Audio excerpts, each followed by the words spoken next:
Good morning, my name is Leilani. I'm 73 years old. In 1966, I had an illegal abortion in New York. I had just graduated from college and had obtained a great job. My boyfriend had a full scholarship to Yale Graduate School.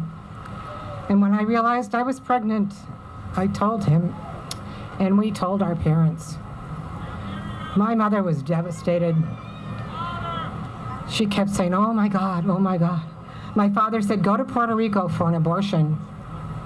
My boyfriend's mother called me and said, "I've had several abortions, and it's just like having your tonsils out." Okay. She said that my boyfriend would have to quit graduate school to support us and the baby, and it would ruin his career. My boyfriend and I hadn't made a decision yet, and one time when he left for the weekend, I got into his file cabinet where he had a gun, and I planned to kill myself. But after 2 days of struggling with that and not being able to do it, I went to the emergency room and turned the gun in.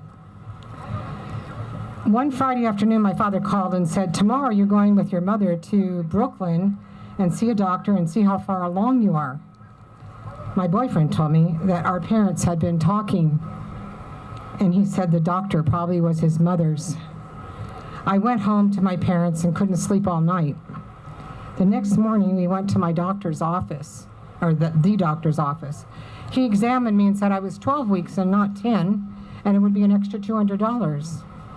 I said, I'm here to see how far along I am, not to have an abortion. And he said to my mother, "It'll be $1,200 now." Looking at me, he said, "You have 10 minutes to decide." I tried calling my boyfriend, but he was in the clinic at Yale trying to get medicine to calm himself down. I called my counselor, and he said I should have it because there was no other options. No one was offering to help. After the abortion, I could not stop crying. While sobbing, my mother said, "Why are you weeping?"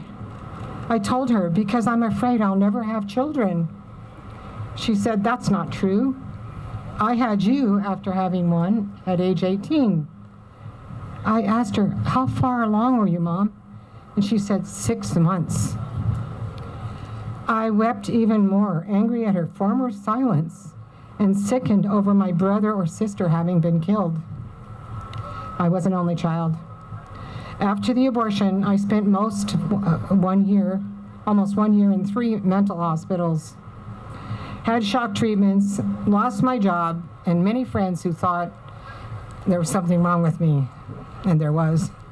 My boyfriend spent 9 months in a hospital too, and dropped out of school, finishing many years later. I hitchhiked to California, and a year later I got pregnant again. My mother flew out and tried to force me to have an abortion, seeing doctors that you had to see at that time to get approval. My beautiful daughter, I said no though, and the doctors listened to me. And my beautiful daughter was born, Christina.